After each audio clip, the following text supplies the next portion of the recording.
আমপুলি কেনেকুৱা ধৰণৰ আমপুলি একদম ডাঙৰ ডাঙৰ লাগে বোলা শুনিছো মনো একদম ডাঙৰ আমপুলি মানে বজাৰত কিনি আনিছে বৰ্তমান বন্ধুৱে গাত খান্দি থকা হৈছে বন্ধু অকণমান দৌৰকে খান্দিব লাগিব ইমান ডাঙৰ ডাঙৰ হয় যথেষ্ট মিঠাও হয় বুলি কৈছা তুমি যদি হয় আমি জীৱিত অৱস্থাত থাকোঁ তেতিয়াহ'লে নিশ্চয় খাবলৈ আহিম যিহেতু খনা হৈয়ে গৈছে অকণমান এইখিনি বাৰু গছ চাফ চিকুণতা কৰিব লাগিব মানে দাখন নানিলো সেইটো আমাৰ ভুল হ'ল সেইটোৱে ভুল কেইবাটাও স্থান আমি চিলেক্ট কৰি ৰাখিছোঁ আগতো আমি তালৈকো যাম আজি বা 5 জুন বিশ্ব পৰিৱেশ দিৱসৰ উপলক্ষে বাৰু ৰুইছোঁ ইয়াৰ পূৰ্বতো আমি ৰুইছোঁ ভিডিঅ'ত বাৰু দেখুৱাম এতিয়া অন্য এটা স্থানলৈ যাওঁ অন্য এটা স্থানত আমি এই আমপুলিটো ৰুব চেষ্টা কৰোঁ বৰ্তমান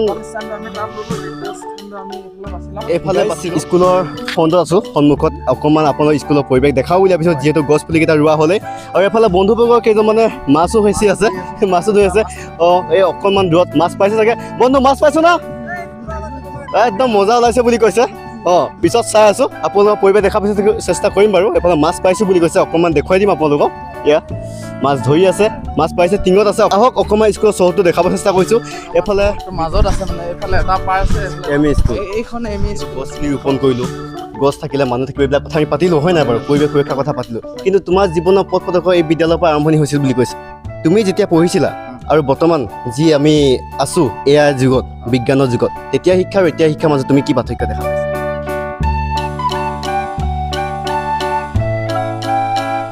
নমস্কাৰ সকলোকে পুনৰবাৰ আমাৰ উত্তৰ পূৰ্বাঞ্চল নতুন আকাশ ইউটিউব ফেচবুক ইনষ্টাগ্ৰাম তিনিটা ডিজিটেল প্লেটফৰ্মলৈ আপোনাক পুনৰবাৰ স্বাগতম জনাইছোঁ আৰু আজি বৰ্তমান উপস্থিত আছোঁ মাকুম অঞ্চলৰ শুকানী মধ্য ইংৰাজী বিদ্যালয়ত আৰু ইয়াত আজি বিশ্ব পৰিৱেশ দিৱসৰ উপলক্ষে আমি গছপুলি দুটামান ৰুবলৈ আহিছোঁ এই বিদ্যালয়ত যিহেতু ইয়াত যথেষ্ট ৰ'দ ঘাই নহয় নে বন্ধু যথেষ্ট ৰ'দ ঘাই হয় গতিকে ছাত্ৰ ছাত্ৰীসকলে এই গছপুলিৰ পৰা যাতে ভৱিষ্যতে কিবা সকাহ পায় তাৰ উদ্দেশ্য কৰি আমি ৰুবলৈ আহিছোঁ আৰু আজি বুলিয়ে নহয় আমি আগতো বিভিন্ন স্থান ৰুইছোঁ ইয়াৰ পিছতো আমি ৰুম বুলি ভাবিছোঁ আজি বিশ্ব পৰিৱেশ দিৱসৰ উপলক্ষে কিন্তু স্কুললৈ আহিছোঁ স্কুলত দুটা পুলি ৰুম বুলি ভাবিছোঁ নহয় জানো বন্ধু আৰু এইফালে বন্ধুৰ সৈতে দুটা আম পুলি প্ৰথমে ৰুওঁ বুলি ভাবিছোঁ আমপুলি কেনেকুৱা ধৰণৰ আমপুলি একদম ডাঙৰ ডাঙৰ লাগে বোলা শুনিছোঁ বন্ধু একদম ডাঙৰ আমপুলি মানে বজাৰত কিনি আনিছিলোঁ আৰু ডাঙৰ দেখিয়ে মই একদম পচাই থৈছিলোঁ মানে গুটি কেইটা আনি কিনি এতিয়া মানে মই ভাল ইয়াতে চবে খাব পৰাকৈ ইয়াত ডাঙৰ হ'লে মানে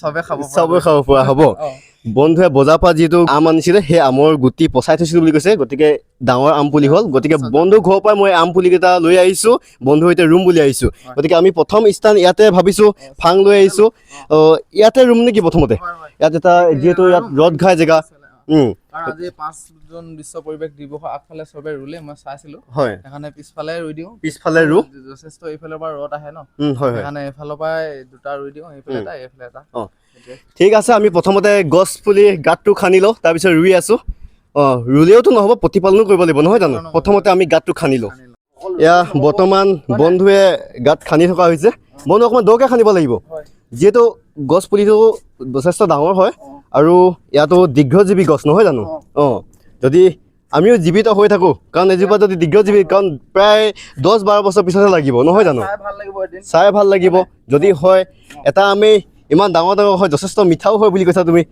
যদি হয় আমি জীৱিত অৱস্থাত থাকোঁ তেতিয়াহ'লে নিশ্চয় খাবলৈ আহিম আৰু অকল পুলিটো ৰুলেই নহ'ব মানে সুৰক্ষা দিব লাগিব ইয়াৰ বাউণ্ডেৰী যিহেতু আছে গতিকে আমি সুৰক্ষা হয় হয় চোৱা চিতা কৰিব লাগিব হয়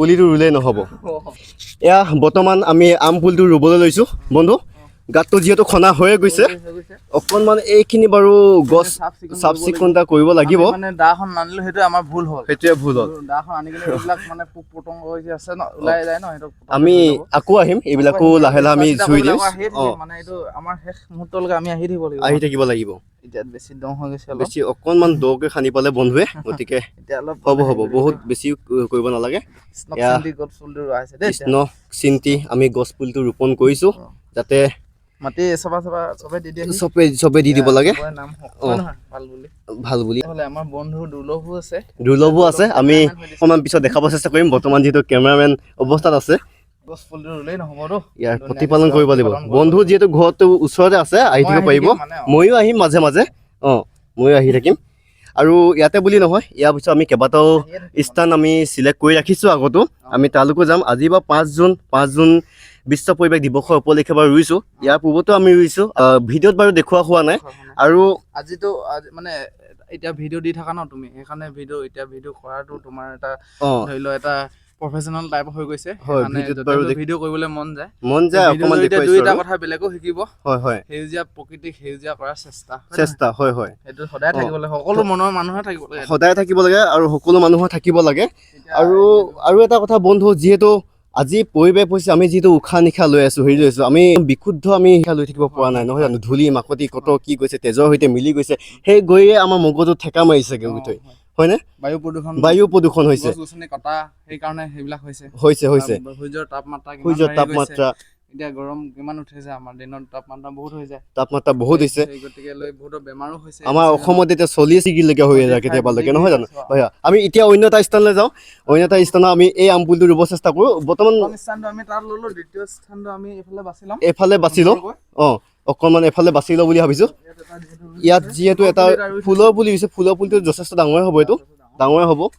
আৰু এয়া এটা বকম পুলি হৈছে, বকম পুলি অৰ্থাৎ নিমেই হয় আৰু এইখিনিতে ৰুওঁ আমি। দ্বিতীয়টো স্থান ইয়াতে ৰুওঁ, ইয়াতে গাঁতটো খান্দি দিছোঁ। তেতিয়াহ'লে খান্দি দিয়া, ইয়াতে বন্ধুৱে খান্দিছে গাঁতটো। এয়া বৰ্তমান আমি দ্বিতীয়টো পুলি ৰুব হৈছোঁ। এয়া আম পুলি একেই জাতৰ হয়, একেই প্ৰজাতি বুলি কৈছে, একেলগতে অনা আম, একেলগতে এই বন্ধুৱে গাঁতটো খান্দিলে, ইয়াতে ৰোপণ কৰি দিওঁ বন্ধু। এয়া ডাঙৰ হওক বুলি ভাবিছোঁ, হয় নাই?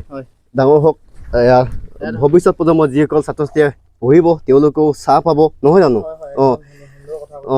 আজি আৰু অসমৰ প্ৰত্যেকজন ব্যক্তিয়ে যদি আজি এটা গছ পুলি ৰোৱা হ'লে কিমান এটা ৰুইছে বাৰু, যি নহওক ৰুইছে, যি মতে ৰুইছে সেয়া যাতে সুন্দৰভাৱে প্ৰতিপালন কৰক। এয়া অকণমান ৰুইছোঁ, পৰিৱেশ আমি সুৰক্ষা কৰিব লাগিব, কাৰণ গছ থাকিলে মানুহ থাকিব বুলি কৈছে, এয়া আশা কথা আছে, নহয় জানো বন্ধু? মানুহ থাকিব, জীৱ শ্ৰেষ্ঠ জীয়াই থাকিব। পিছত অকণমান পানী দি দিম, হ'লেও মাটিখিনি সেমেকা বাৰু। এয়া আৰু স্কুলখনৰ চৌহদটো মই আপোনালোকক অকণমান দেখাম। মই 2019 বৰ্ষমানত এই স্কুলতে এটা ভিডিঅ' তৈয়াৰ কৰিছিলোঁ, এটা সময়ত আহিছিলোঁ এফালেদি, কাৰণ মই তেতিয়া মোৰ চেনেলটো ইমান এটা গ্ৰ'থ নাছিলে, তেতিয়া কিবা এটা হৈছিল চাগে, কিবা ফাংচন নে কি আছিল, মই তেতিয়া আহিছিলোঁ, অকণমান দেখুৱাব চেষ্টা কৰিছোঁ। আজি পুনৰবাৰ সেই স্কুলৰ চৌহদ আপোনালোক দেখাব চেষ্টা কৰিম, গতিকে ব'লক স্কুলৰ চৌহদৰ। আৰু এয়া গাইজ স্কুলৰ ফ্ৰণ্টত আছোঁ, সন্মুখত অকণমান আপোনালোক স্কুলৰ পৰিৱেশ দেখাওঁ বুলি ভাবিছোঁ, যিহেতু গছ পুলিকেইটা ৰোৱা হ'লে। আৰু এফালে বন্ধুবৰ্গৰ কেইজনমানে মাছো হেঁচি আছে, মাছো ধৰি আছে। এই অকণমান দূৰত মাছ পাইছে চাগে, বন্ধু মাছ পাইছোঁ না? একদম মজা ওলাইছে বুলি কৈছে। পিছত চাই আছোঁ, আপোনালোকৰ পৰিৱেশ দেখাব চেষ্টা কৰিম বাৰু। এফালে মাছ পাইছোঁ বুলি কৈছে, অকণমান দেখুৱাই দিম আপোনালোকক। এয়া মাছ ধৰি আছে, মাছ পাইছে, টিঙত আছে। আহক অকণমান স্কুলৰ চৌহদটো দেখাব চেষ্টা কৰিছোঁ। এফালে বিভিন্নজনে ছাত্ৰ ছাত্ৰীসকলে চাগে গছ পুলি ৰুইছে, নহয় জানো বন্ধু? আৰু আমাৰ চৌহদটো মাজত আছে, মানে এইফালে এটা পাৰ আছে, এইফালে এটা পাৰ, আৰু মাজতে পাব আমাৰ স্কুলখন আছে, বিদ্যালয় মাজগাঁও স্কুল বুলি মানে বহুতে কয়। আৰু চৌহদটো তুমি চোৱা, মানে ডেভেলপ বহুতে হৈ গ'ল, এইখন ধুনীয়াকৈ বনাই দিলে। আৰু লগতে আমাৰ এই অংগনবাড়ী আৰম্ভ কৰি এম ই স্কুলো আছে। কেমেৰা পাৰ্চনে অকণমান কেমেৰা যদি আগৰ ফালে লৈ ষ্টেজ, এইটো ষ্টেজ ফাংচন হয় নেকি? ফাংচন হয়, কিবা কিবি অনুষ্ঠান হ'লে ইয়াতে হয়, চব মানে ইয়াতে হয় আৰু পাতে আমাৰ যি হয়। অংগনবাড়ী এম ই স্কুল নেকি?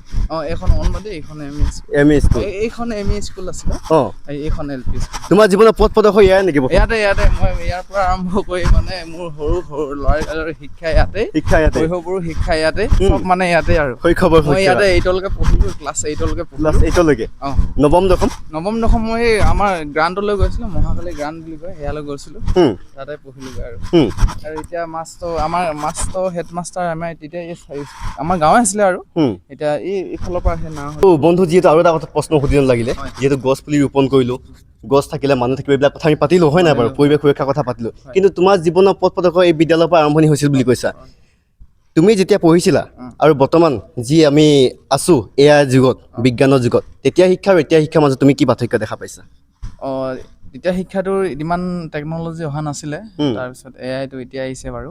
তেতিয়া দিনত আমি মানে আমাৰ শিক্ষাটো ইমান উচ্চ নহৈছিলে, ইমান সৰুতে আমাৰ নিম্ন শিক্ষা ইমান ভাল নহয়, তাৰপিছতে উচ্চ শিক্ষাও ইমান ভাল নহৈছিলে আমাৰ, মানে পৰ্দা চৰ্দা কিবা কৰি প্ৰজেক্টৰ লগাই এইবিলাক আমাক শিকোৱা নাছিলে, টেকন'লজিভাৱে আমি শিক্ষিত নাছিলোঁ। কিন্তু এতিয়া দেখিছোঁ মানে বহুত ডেভেলপ হ'ল, বহুত পাৰ্থক্য, বহুত সোনকালে ল'ৰাই কেপচাৰ কৰিব পাৰে জ্ঞানটো, নলেজটো। আৰু মই দেখিছোঁ মানে চবতে এইটো ক্ষেত্ৰত ভাল হয় আৰু চবে আগুৱাই যায়। সেইটো হয়। মই ভাবোঁ কিছু ক্ষেত্ৰত ভালো হৈছে, কিছু ক্ষেত্ৰত বেয়াও হৈছে। মোৰ ফালৰ পৰা মই ক'ব বিচাৰিছোঁ, কাৰণ আজি AI বিশেষকৈ ChatGPT কথা আহে চাব গ'লে, ChatGPT, জেমিনি, বিং, ডিপচিক, কো-পাইলটৰ কথা আহে। কিন্তু এতিয়া যিখিনি ল'ৰা ছোৱালীয়ে নিজৰ ক্ৰিয়েটিভিটি যিখিনি লিখিছিলে, চৰ্চা কৰিছিলে, আজি সেই পৰিৱেশটো নাই বৰ্তমান যুগত। মোৰ উদ্দেশ্যে কৈছোঁ, কিন্তু সেইখিনিও কৰিব লাগে আৰু আমাৰ এইখিনি সুবিধা কথা আমি সেইখিনিও কৰিব লাগে। মই দুইটা হ'ব নভবা নহয়, কিন্তু সুবিধা হয়তো কৰিব লাগে আৰু সেইখিনি ক্ৰিয়েটিভ মাইণ্ডটো কৰিব লাগে বুলি ভাবোঁ। যি কি নহয়, আৰু শেষ মুহূৰ্তত তুমি কিবা ক'ম বুলি ভাবিছা নেকি? যিহেতু যথেষ্ট কথা পাতিলোঁ, ভিডিঅ' যথেষ্ট দীঘলীয়া হৈছে, পৰিৱেশৰ প্ৰতি আমি কথা পাতিছোঁ নহয় জানো? মই শেষ মুহূৰ্তত এইটোৱে ক'ম, ভিডিঅ'টোৰ জৰিয়তে আজি 5 জুন বিশ্ব পৰিৱেশ দিৱস। প্ৰকৃতি সেউজীয়া পৃথিৱীত সেউজীয়া কৰাৰ চেষ্টা সকলোৱে থাকিব লাগে। মানে অকল 5 জুন তাৰিখে বোলা নহয়, মানে সদায় আমি আমাৰ নিজৰ বনাঞ্চলৰ পৰা আৰম্ভ কৰি গছ গছনি কাটিব নালাগে। এইবিলাক প্ৰকৃতি আমি বচাই ৰাখিলে প্ৰকৃতি আমাক বচাই ৰাখিব। এইটোৱে মোৰ লক্ষ্য দিছে। খুব সুন্দৰ। এয়া আজি আপোনালোকক দেখাব চেষ্টা কৰিলোঁ, আমি গছ ৰুব লাগিব। শেষ মুহূৰ্তত ক'ব বিচাৰিছোঁ, গছ ৰোৱাৰ লগতে যি প্লাষ্টিক আমি ব্যৱহাৰ কৰিছোঁ, প্লাষ্টিকসমূহ আমি ছেপাৰেটকৈ থৈ আমি থ'ব লাগিব, কাৰণ প্লাষ্টিক পচি নাযায় নহয় জানো? প্লাষ্টিক পচি নাযায়। গতিকে এয়া গছ ৰোপণ কৰিলোঁ আৰু এইটো ভিডিঅ' ইয়াতে সামৰিব চেষ্টা কৰিছোঁ। আহিবলগীয়া ভিডিঅ'তে পুনৰ লগ পোৱা প্ৰতিশ্ৰুতিৰে আজি ভিডিঅ' বিদায় লৈছোঁ। ধন্যবাদ। জয় আই অসম।